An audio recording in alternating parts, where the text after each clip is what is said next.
ఎందుకు అలా ఉన్నావు? Any problem? నథింగ్. మన బిజినెస్ గురించి.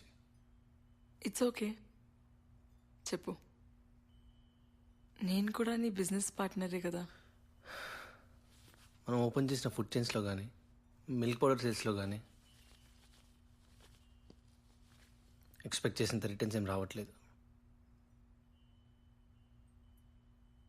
డోంట్ వరీ, అట్లీస్ట్ లాస్ అయితే లేదు కదా.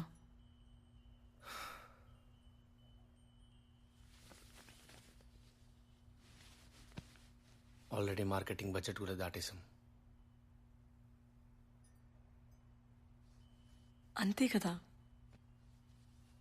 నా పేరు పైన ఉన్న ప్రాపర్టీ కొంచెం మార్టిగేజ్ చేసేద్దాం. Use this money for future strategies. And this time try to work even more on the quality.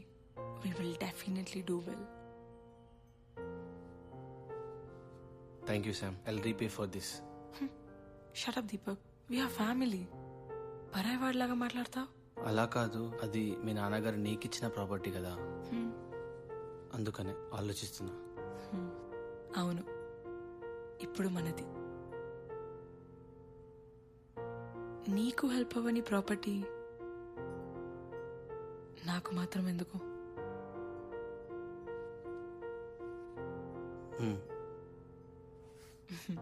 ఆ పేపర్స్ రేపు ఇచ్చేస్తాను.